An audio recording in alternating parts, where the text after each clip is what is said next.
Eu tenho o prazer de receber hoje no programa Elias Neto a presença de um dos grandes profissionais da área da saúde em Cornélio Procópio e toda a região. E por que não dizer em todo o país e também em todo o mundo. Eu tenho o prazer de receber aqui no programa Elias Neto, Dr. João Batista Lima Filho, um dos grandes geriatras que vai estar conversando com a gente hoje aqui no nosso programa a respeito de juventude, velhice e dando dicas sensacionais para vocês aí que estão nos acompanhando. Doutor Batista, é um prazer recebê-lo aqui no programa Elias Neto. Olá, Elias. Prazer é todo nosso de poder novamente ser entrevistado por você e poder contribuir com o canal Norte Pioneiro nas questões ligadas ao bom envelhecimento. Isso é verdade. Doutor Batista, eu gostaria que o senhor comentasse, o pessoal que está nos acompanhando, inicialmente aqui na nossa conversa, o que é exatamente geriatria? Geriatria, para que todos os telespectadores possam melhor compreender, é uma ciência médica, ou seja, uma área da medicina que atende à saúde das pessoas idosas. Assim como tem a reumatologia, que mexe com a questão de ossos, neurologia mexe com questões ligadas ao cérebro, pediatria da criança e geriatria é saúde da pessoa idosa. E evidentemente que tem os sub-ramos, né? A geriatria dentro da área do envelhecimento ela também é uma derivação de uma ciência maior que se chama gerontologia. E a gerontologia é uma ciência que mexe com demografia, nutrição, aspectos sociais, aspectos econômicos, enfim, movimentos migratórios que fazem que a população possa envelhecer ou não. E a geriatria faz parte também do segmento da gerontologia. Então, dentro da medicina é uma especialidade médica e dentro da gerontologia é quem mexe com as doenças da pessoa idosa. Doutor Batista, nós sabemos que o idoso atualmente mudou muito, ele está com uma série de opções aí. A pessoa idosa tem, antigamente, a gente sempre comenta aqui, uma senhora, uma mulher de 50 anos, era aquela vovozinha que ficava coquinho na cabeça, tricotando e de óculos sentado numa cadeira cuidando dos netos. Hoje, as mulheres de 70 anos estão até namorando, né, doutor Batista? Mudou muita coisa aí no idoso, né? Realmente, nos últimos 30 anos, nós tivemos praticamente uma chamada revolução da longevidade.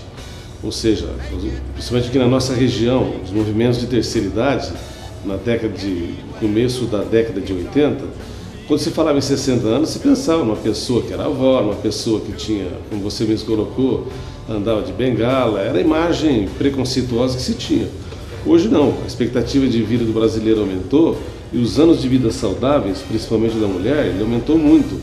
Então é muito comum ver na sociedade, na rua, mesmo nas nossas famílias, pessoas acima de 70 anos, rígidos, fortes e participativos.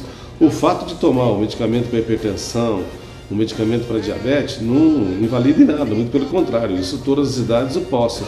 Mas as limitações físicas, ou seja, o fato da pessoa ter que ficar numa cadeira de roda, estar restrita a uma cama, diminuiu muito nas faixas abaixo de 80 anos. Então, costuma-se dizer, para termos populacionais, que o que correspondia aos 60 anos em 1980, começo da década de 90, hoje é acima de 80 anos. Com certeza. Por isso que a sua observação é plenamente pertinente, que a gente vê artistas de televisão com 70, 72 anos renovando a sua vida, como você bem colocou, tendo novos relacionamentos afetivos, seja com pessoas próximas à sua idade, com pessoas mais novas, isso não vem ao caso, mas o fato é que a vida tem sequência, isso que é uma coisa importante. Claro, Então, os novos idosos, por exemplo, o Roberto Carlos, certo? O Erasmo Carlos, que recentemente perdeu o filho no acidente de automóvel. Você viu o Erasmo Carlos, aliás, rígido, forte, andando, com todo o seu sentimento, com 72 anos de idade. Tá? É o Chico Buarque, que está se aproximando dos 70 anos.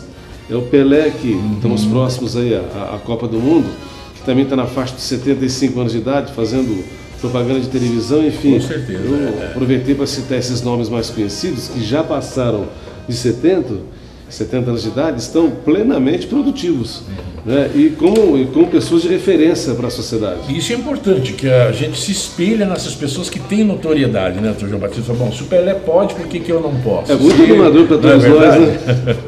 Doutor João Batista, essa mudança que o senhor bem colocou aí, com muita propriedade, claro, como sempre faz nas suas colocações, a gente deve essa mudança mais socialmente falando ou cientificamente falando?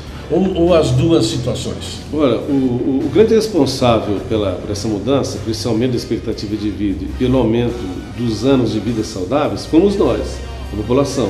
Não teve nenhuma política pública, os próprios órgãos governamentais, eles reconhecem isso, que eles não foram responsáveis, não existe nenhuma política nacional para pessoas idosas, seja ela estadual também ou municipal, que fizeram que as pessoas vivessem mais. Pelo contrário, o fato de a gente poder viver mais e melhor, isso deve-se a mim, a você, ao telespectador que está na sua residência, que aproveita espaço, por exemplo, esse programa que está no ar e que as pessoas estão nos assistindo, é um momento oportuno para ele poder compreender algumas coisas acerca de envelhecimento e aplicar na prática. Informação, né? Informação. Eu acho que a imprensa, em primeiro lugar, até porque ela tem dado ressonância a nós, especialistas da área, e dado a oportunidade, e fica aqui de público o nosso agradecimento a toda a imprensa, escrita, falada e televisada, por essas oportunidades. Porque realmente, ao contrário dos outros países do mundo, não se tem uma política pública favorável à pessoa idosa, muito pelo contrário. As leis relativas às pessoas idosas, elas sempre ficam no segundo plano, a votação fica para um outro momento, sempre tem uma urgência que passa as questões ligadas às pessoas idosas. E isso é importante registrar aqui, né, doutor Batista? Que é uma informação adicional que as pessoas estão nos acompanhando para elas terem como... É o fato realmente de você que está nos assistindo, de assistir os programas de televisão, de ouvir comentários no rádio e aplicar na sua vida, no seu dia a dia, é que fez com que você vivesse mais. Claro. Não foram por ações sociais desse ou daquele governo. É aquela velha história, né, doutor Batista? Nossa, mas eu não sabia que tinha isso, eu não sabia que existia essa informação, essa atividade, esse remédio, esse comportamento. Então a informação é fundamental, né, doutor Batista? E hoje, com a informação online, né, muitas pessoas idosas têm essa facilidade e muitos mesmo, é uma realidade de poder entrar na internet, acessar, ver as notícias do dia a dia. E todo dia, como diz, pipocam notícias verdade. E as coisas andam. E as nossas leis, né, principalmente no tocante às pessoas idosas, aquelas que possam protegê-los ou beneficiá-los, como todo o poder público, ele é muito lento, né? Até a lei sair, até fazer a licitação, enfim, leva-se 2, 3 anos. E o mundo é muito virtual, ele é muito ágil, né? E outra coisa, né, doutor Batista, com relação à informação que o senhor está colocando aí, esses dias aconteceu comigo, inclusive. A gente vê certas matérias, né, veiculadas aí pela internet, ou mesmo pela televisão, ou imprensa escrita, falada, que a gente se anima. Eu falei, meu Deus do céu, mas esses dias eu vi uma nadadora mostrando troféu, medalha que ela tinha ganho, doutor João Batista, 93 anos. Aí filmaram ela nadando na piscina ali, mostrou um troféu, lúcida, mentalmente saudável e fisicamente apta, porque ela estava nadando, 93 anos. Aí aquela velha história, esse tipo de informação anima a gente, né, doutor Batista? É extremamente animador. A gente até pode ver, por exemplo, nós temos aqui no Paraná um circuito de pedestre, de corridas do Sesc, que passa todas as cidades que têm unidades do Sesc. Ele é feito por faixa etária. Cada vez mais eu tenho acompanhado, as faixas etárias acima de 65, 70 anos, tem mais aficionados, mais pessoas participando. Nós temos exemplo aqui em Cornélio Procópio do Basquete Master, né, que são pessoas que foram ídolos aqui da nossa cidade nas décadas de 60 e 70 e que continuam praticando esporte, né, acima de 65, 70 anos de idade, alguns deles até compondo a seleção brasileira de basquetebol master, participando de torneios internacionais, enfim, mostrando que os anos de vida saudáveis, ou seja, longevidade, ou seja, o fato de viver mais é possível, mas também de viver melhor. Melhor, né, doutor João Batista? O senhor falou aí em questão de faixa etária. Com que idade no nosso país, no Brasil, a gente começa a qualificar, sem botar uma tarja ali na pessoa, qualificando ela como idosa ou não, mas a partir de que idade a gente pode usar esse adjetivo, que não é pejorativo e muito menos preconceituoso, né, doutor João? Que idade a pessoa é considerada idosa no Brasil, doutor João Batista? O Estatuto do Idoso diz que, e a própria lei maior, que é a Política Nacional do Idoso, que é de 1994, a Lei 8842, que idoso, para ter os seus benefícios, ou seja, uma pessoa para ter os seus benefícios, seria considerada acima de 60 anos. Benefícios legais, que benefícios legais, exato, acima de 60 anos. Descontado, tá? A única questão que a Lei 8842 fala, e também a Constituição Federal, a questão do transporte urbano coletivo, que eles consideram acima de 65 anos. Então existe um contrassenso e você vê muitas discussões aí entre às vezes poderes públicos, legislativo e executivo, que as pessoas têm que adaptar suas leis municipais a isso. Mas a lei maior diz que todos os benefícios, fila de banco, é uma série de outras coisas de benefícios que existem na sociedade, idoso é uma pessoa considerada acima de 60 anos de idade, para fato da lei. Nos países já desenvolvidos, a lei é acima de 65 anos de idade. As leis, por exemplo, na Espanha, nos Estados Unidos... No Brasil, 60, no Brasil, 60 e outros países, 65. É importante colocar essa estatística para a informação do pessoal. Doutor João Batista, o senhor colocou aí que as pessoas estão vivendo mais, né? Mais tempo. Com certeza. A que o senhor atribui essa longevidade?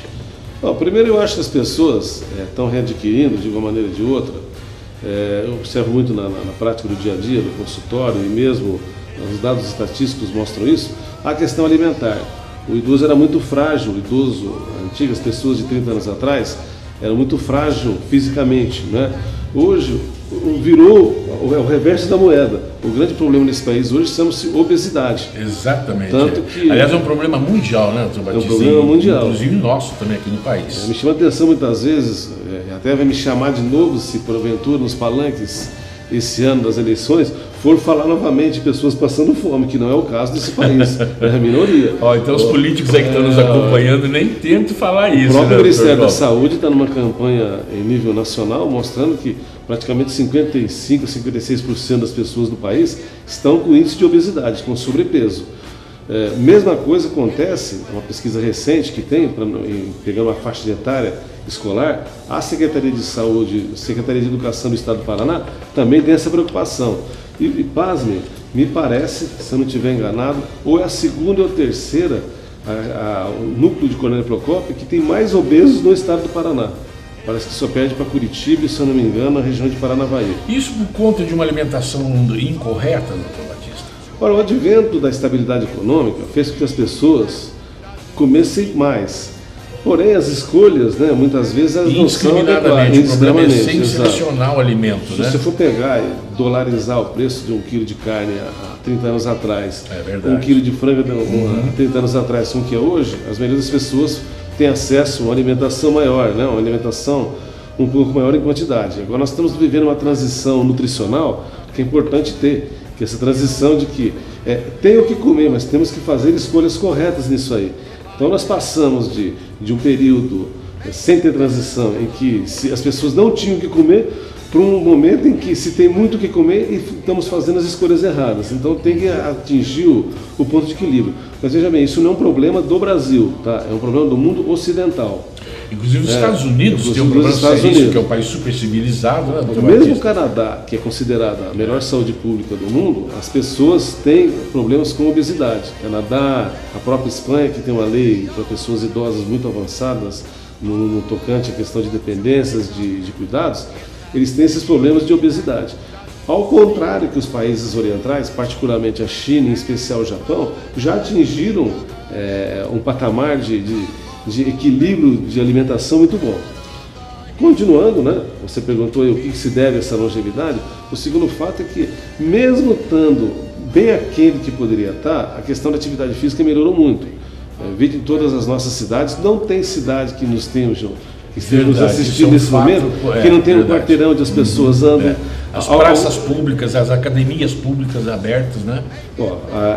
Existem os locais formais orientados pelo poder público e aquele que as pessoas criam, né? Por exemplo, aqui em Cornélio Procópio, o circuito da Praça Botafogo é um circuito informal. Com certeza. Felizmente ele foi transformado no circuito formal, foi protegido com iluminação, com a margem lateral, tal, enfim, isso é uma coisa salutar, mas toda cidade tem os seus circuitos que as pessoas, não é um não, às vezes são 2 ou 3 circuitos, enfim, a questão da alimentação é importante, a questão da atividade física.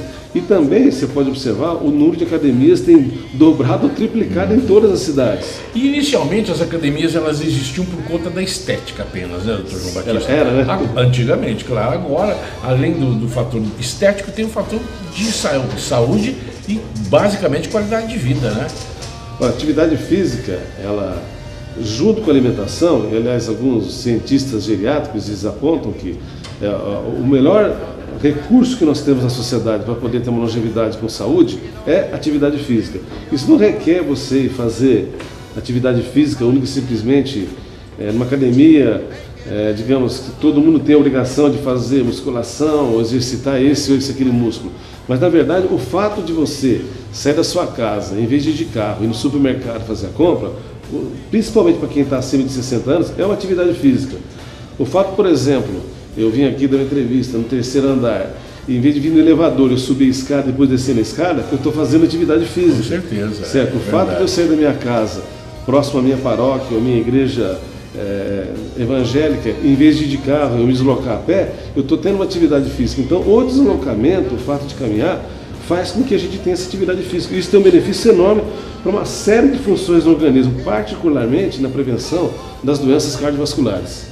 Doutor João Batista, isso é importante constatar porque o homem moderno ele tem se mexido pouco, é uma coisa meio incoerente.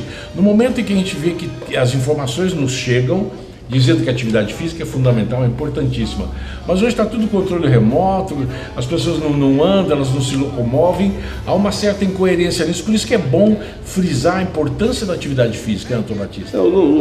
É evidente que quanto melhor aperfeiçoado for, você usar o tênis adequado, fizer um circuito, tiver uma orientação de um educador físico, de um fisioterapeuta, para poder fazer a sua atividade física, tanto melhor será. Mas não invalida o fato de, por exemplo, nossa região tem muitas pessoas que possivelmente nos assistam ou são originários da zona rural, o fato de ele estar na área rural e se deslocar para poder colher uma plantinha no fundo do quintal, plantar uma flor, sempre a pé, sempre do circuito a pé. E a gente vê que muitas vezes, alguns ainda, para se deslocar 3 ou 4 quarteirões, vão de carro. Doutor Batista, a gente lembra que até algum tempo atrás, a ida a um banco, a uma loja comercial para fazer uma compra, as pessoas era programa, a pessoa se preparava, se programava, se vestia, se arrumava para fazer esse trajeto que o senhor colocou aí. Hoje o pessoal está fazendo compra pela internet, quer dizer, não se sabe não é nem dentro do espaço ali onde a pessoa reside, ela não está levantando nem da poltrona muitas vezes, né, doutor Batista? Você vê, 30 anos atrás, por exemplo, as pessoas iam, vamos dar um exemplo típico que acontecia, iam à missa de domingo, né? Saiu da missa de domingo, a esposa e os filhos iam para casa. Era uma tradição e um programa, né? O marido ficava na padaria, na esquina, batendo papo, pegando lá o seu frango assado, enfim, alguma coisa ali, buscava o seu refrigerante para poder levar para casa, né? Hoje as coisas mudaram, nós temos inúmeros horários de atividades religiosas e é tudo muito ágil, né? Então a necessidade das pessoas se reprogramarem para fazer atividade física. Então, eu digo não acima de 60, mas acima de 50, aquilo que puder fazer caminhando e não fazer de carro, é tanto melhor. Por exemplo, para me deslocar até aqui, esse estúdio, para dar essa entrevista, que realmente hoje dizem por aí que o transporte, os veículos aumentam 10% ao ano, não tem nem lugar para estacionar. Mas eu me desloquei a pé, porque afinal de contas eu estou a 4 quarteirões daqui. Doutor João Batista, da casa do senhor João Lima até no nosso estúdio aqui é super perto. O senhor veio a pé ou veio de carro? Não, vim a pé e tem para manter a forma, pé, né? Claro. Deslocar a pé. Atividade física, recomendo e acho que seria uma coisa obrigatória a todas as pessoas. Né? Com certeza, Doutor João Batista, de vez em quando a gente vê a mídia, a imprensa mostrando as pessoas mais idosas, o mais idoso do mundo, o mais idoso do Brasil e tal. A última informação que eu tive, eu estava vendo televisão também, é uma senhora de 117 anos. Tem fundamento essa longevidade, doutor Batista? Ou eventualmente pode ter sido algum erro na hora que foi fazer o registro ali no cartório, ou a pessoa já nem lembra quando ela nasceu e tal. No Brasil, qual a faixa etária que o senhor tem conhecimento como profissional da geriatria, da idade, o mais idoso no Brasil? Olha, no mundo, a ONU, a Organização das Nações Unidas, considera uma senhora japonesa que completou 113 anos. Recentemente, aqui no norte do Paraná, um dos nossos jornais aqui de circulação, se eu não me engano, acho que não tem nenhum problema nem citar publicamente, né? A Folha de Londrina, se eu não me engano, no caderno Folha Norte Pioneiro, descobriu em Cambará uma senhora com 117 anos. 117 anos. O nome dela é Mariana, né? Eu guardei o nome da cidade até porque você também tem seus vínculos em Santa Maria de Mariana, tem uma ligação, né? Essa senhora, estão pesquisando para ver se os documentos dela são reais e se o forem, porque aí já entra na questão que você colocou, se realmente o registro de nascimento dela for condizente, for lícito e real, ela passaria a ser uma japonesa e seria não só a brasileira mais velha, mas a pessoa mais velha do mundo daí. 117, doutor João? 117 anos. Chama-se Mariana, tem uma reportagem extensa. Também, se não me engano, tem uma reportagem sobre ela na Gazeta do Povo. Ela está sendo pesquisada, virou, como se diz, celebridade da noite para o dia. Atração por ela conta da idade. Nem tem noção disso aí tudo, mas é considerado. Aí uma coisa interessante, você participante ativo, conhece tudo que aconteceu nos movimentos de terceira idade desde 30 anos atrás. Antigamente a gente falava em 75, 80 anos, depois passou na faixa de 90. Veja bem, eu estou dando uma entrevista e nós estamos falando em centenários. É verdade. E eu tenho certeza absoluta que o telespectador sempre tem na sua vizinhança algum conhecido, algum amigo, algum familiar, que ou está perto, ou se aproximou, ou já passou dos 100 anos. Sempre tem alguém hoje. Porque antigamente a gente tentava falar, olha, fulano de tal está com 80 anos, hoje nós estamos falando na questão dos centenários. Dr. João Batista Lima Filho, todo mundo conhece o seu trabalho, conhece a sua pessoa, é uma grande personalidade da área da saúde. Eu gostaria que agora, Dr. João Batista, o senhor comentasse a respeito da sua amizade com a saudosa doutora Zilda Arnes, que a gente sabe também que o senhor teve um grande vínculo profissional e de amizade com a doutora Zilda. Pois não, a doutora Zilda, nós nos conhecemos por desígnios de Deus, né?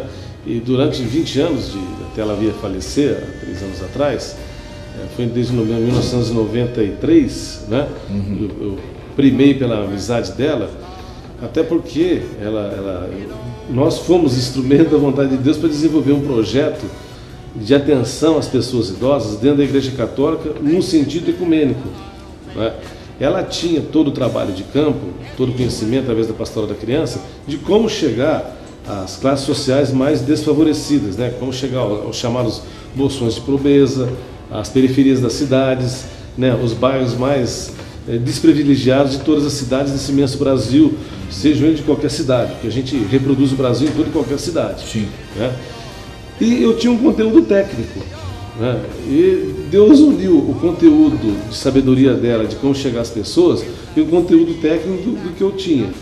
E nos uniu uma pedagoga que trabalhou com ela no início da Pastoral da Criança para transformar a linguagem geriátrica e gerontológica numa linguagem acessível ao grande público. E aí surgiu a Pastoral da Pessoa Idosa, e durante a criação da Pastoral da Pessoa Idosa, Elias, movimentou-se muito grande, teve um movimento muito grande da questão da campanha da fraternidade da CNBB. E a campanha da fraternidade da CNBB de 2002, Vida, Dignidade e Esperança, Fraternidade de Pessoas Idosas, foi um marco na história do Brasil, principalmente porque naquele ano, com a graça de Deus, e também pelo fato de coincidências ou providências, né, melhor dizendo, os deputados e senadores resolveram aprovar o Estatuto do Idoso. Então foi um desígnio histórico. Naquele mesmo ano, a doutora Zilda tinha a intenção de legitimar, ou seja, do ponto de vista legal, a Pastoral da Pessoa Idosa, que a gente tinha projetos embrionários, ou seja, polos de experiência, como aqui com o Procópio, que ficou durante 15 ou 20 anos, a gente fazendo algumas experiências. Depois a gente fez em regiões do Nordeste, do Centro-Oeste, do Sul do país, enfim. Não é um projeto especificamente de Cornélio Procópio, mas ele surgiu aqui, em parte, porque eu residia aqui e os materiais primeiramente vieram para cá. E a campanha da fraternidade surgiu de uma necessidade, mas coincidentemente naquele ano, que foi o ápice, vamos dizer, a doutora Zilda, surgiu a campanha da fraternidade, pelo apoio dela, pelas mais de 200 mil assinaturas de pedido que ela conseguiu nas pessoas da Pastoral da Criança, não é? E também que a Rede Globo de televisão tinha uma novela chamada Mulheres Apaixonadas, e que tinha um número de pessoas idosas, um casal que já faleceram, o casal faleceu, então tudo facilitou. Então essa amizade com ela veio crescendo e redundou em questões históricas desse país. Infelizmente, também pelos mesmos desígnios, né? Tinha que estar ela no Haiti, num terremoto que todo nos sensibilizou. Trabalhando e se dedicando, se doando. Trabalhando, né? Lá ela estava trabalhando pela questão da criança. Ela tinha sido indicada na oportunidade lá, uma das indicadas ao Prêmio Nobel da Paz, né? Ela estava lá em missão de paz, né? Até hoje corre ainda dentro das Nações Unidas, digamos, ou nessas instituições, nessas redes que indicam pessoas para a paz. Ainda tem, com a CNBB e com as agências internacionais, ela ainda é uma das indicadas, ela está ainda, entre aspas, concorrendo ao Prêmio Nobel da Paz, mesmo que seja em memória, né? Sim. Então, a pessoa que mudou eu costumo dizer que ela é uma santa dos tempos modernos. Exatamente, né? Uma grande figura humana. Não uma santa nos termos que a gente da religião costuma ver, mas uma pessoa que lutou, foi pé no chão, vamos dizer, amassou barro, dormiu com pernilongos no Nordeste, enfim. Uma comparação de Madre Teresa de Calcutá. Mais ou menos isso, exatamente. Tinha suas características, personalidade. Claro. Ela foi uma dirigente de uma pastoral, que a pastoral, no caso, é uma instituição não governamental, legitimada, tem CNPJ, né? Ela mesmo falava que o comando de toda e qualquer instituição tem que ser comando único, não pode ter comando duplo, então ela tinha a maneira dela de comandar, tinha a característica dela, sabia delegar, tinha suas pessoas de confiança, né? Como tem hoje o seu filho Nelson Ares, sempre ela falava, quando eu me for, eu me vou, mas a pastoral fica, como de fato ficou, no caso especificamente a pastoral da criança. No caso da pastoral da pessoa idosa, ela estava ainda em implementação, ainda em crescimento, né? Então, eu costumo dizer que eu cumpri aquela minha parte, hoje eu dou uma assessoria à distância, né? Mas eu não tenho disponibilidade que os religiosos têm de poder ir a todos os cantos do Brasil, bater de porta em porta, aí, como é de fato esse trabalho maravilhoso que ela criou. Foi importante, né, doutor João Batista? Mais uma vez aí a mão de Deus, né? Unindo o seu trabalho com a doutora pela mão de Deus, né? não tem nem como pensar. A primeira coisa, uma das vezes eu perguntei para ela, doutora Zilda, a senhora conhece ministro, ela é extremamente amiga do ex-ministro Serra da Saúde, né? E a senhora conhece pessoas no Brasil inteiro, pessoas renomadas na Organização Pan-Americana de Saúde, pessoas mundial. Como é que a senhora veio aqui em Cornélio Procópio me buscar para poder trabalhar? Ela falou, pense sempre numa coisa, doutor João. Deus não escolhe os capacitados, Ele capacita os escolhidos. E isso ficou comigo e eu tenho que ter a humildade de reconhecer. Mesmo sendo escolhido, a gente tem que sempre estar se aperfeiçoando. Por isso que eu toquei nesse assunto, que é importante essa parte histórica do seu trabalho ligada à doutora Zilda Ares, que muita gente conhece, mas também sempre é bom relembrar, até para relembrar a memória dela, né, doutor João? Sempre tem que ser reverenciado, né? O ano retrasado, 2003, foi comemorado 30 anos da Pastoral da Criança, né? Teve uma solenidade enorme aqui em Florestópolis, a comemoração em Curitiba, né? Até o Atlético Paranaense cedeu a Arena da Baixada para poder receber os mais de 20 mil pessoas que se deslocaram até Curitiba, os líderes da Pastoral, né? Um trabalho notável, né? Talvez a gente no dia a dia não tenha a dimensão do que isso representa. Quando a gente para, dá uma pensada, se afasta por um motivo ou por outro do trabalho, é que enxerga o que realmente é esse trabalho, né? Por isso que é bom sempre registrar esses fatos, né, doutor João? Não, faz parte da história, recente, lógico, né? Claro. Doutor João Batista, nós anunciamos aqui a sua vinda, a sua participação aqui no programa Elias Neto, e tem algumas perguntas aqui do pessoal da comunidade que telefonou aqui para a nossa produção, e eu vou fazer essas perguntas agora. Pois não. O João Francisco, aqui do centro, ele é farmacêutico. Ele pergunta, doutor João Batista, o idoso é respeitado no Brasil?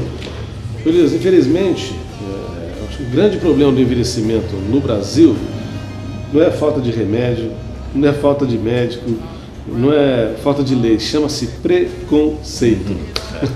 Esse é o grande problema. Estou aqui falando para você, daqui a alguns anos eu vou fazer 60 anos, você pode ter certeza absoluta, mesmo com tudo que nós e nossa equipe fizemos.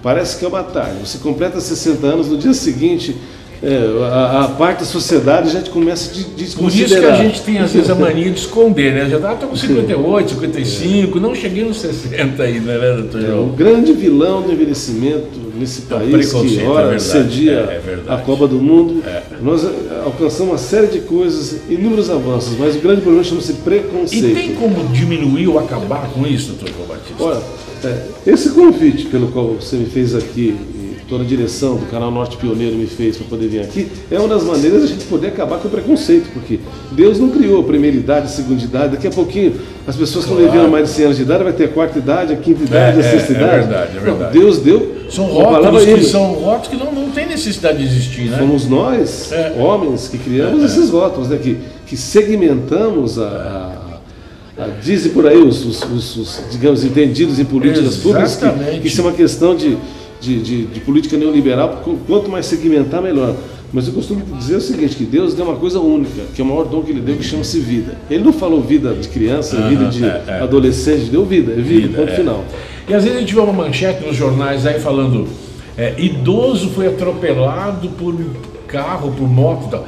A manchete poderia ser, um homem, um senhor ou cidadão foi atropelado. Não, o idoso foi atropelado, porque aquilo que o senhor acabou de falar, é o preconceito, né, doutor? Não, o preconceito é latente em tudo quanto é questão, Sim, né? Temos agora, recentemente, aí no esporte, no futebol, preconceito racial é uma coisa estranhamente ridícula também, né? Qualquer preconceito, né, doutor? Para pegar no lugar onde menos deveria ter preconceito no Brasil, que foi na Praia de Ipanema ano passado, acho que você se lembra, que a artista, não estou me recordando, a artista da Rede Globo, ela estava de biquíni na praia. Ah, Beth Faria. Beth Faria. Verdade. E os jornais, as redes de televisão caíram batendo em cima dela porque ela estava aos 70 anos, que estava mostrando uma celulite a mais, uma coisa a mais. Caíram como se ninguém tivesse celulite e ninguém pudesse ter um pouco de peso a mais. Sim, né? lógico. Ela falou, daqui a pouco as pessoas vão querer que eu ande de burca.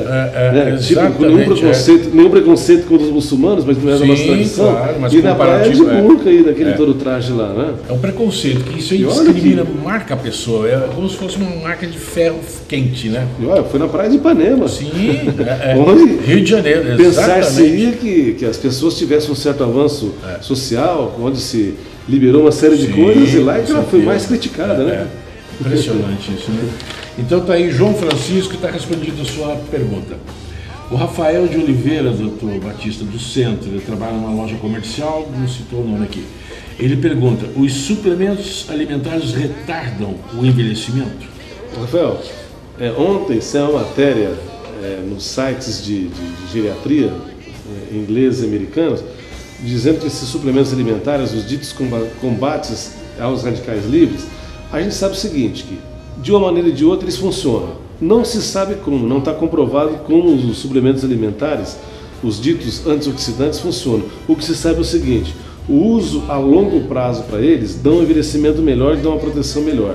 Só que cientificamente não está provado de como ele combate. Dando uma comparação, por exemplo, a gente sabe como a aspirina protege de obstruções de arteriais, seja de coração, de cérebro, de artérias e membros inferiores, enfim, né, a função de uma aspirina. Mas os radicais dos antioxidantes, no caso, que são suplementos vitamínicos, não se sabe como eles funcionam. O fato é o seguinte, o que se sabe é o seguinte, a superdosagem não é o ideal. Todavia o que se sabe hoje é que tomando a longo prazo ele funciona. E usar, como o senhor bem colocou, né, doutor João? Com moderação. Usar com moderação. Tá aí, Rafael, respondido sua pergunta. A Márcia Regina, doutor João Batista, do Jardim Seminário, ela pergunta, a genética tem influência no envelhecimento? Márcia, a genética é o quarto fator de envelhecimento. O primeiro fator disparado chama-se estilo de vida. Eu, você, o Elias e toda a equipe aqui do estúdio é que decide quanto e como vamos viver. Esse é 51%. Né? Depois, o segundo fator é o chamado fator meio ambiente. Não só o fato de morar numa região que não tenha poluição, mas, digamos, rede de coleta de esgoto, água tratada, né?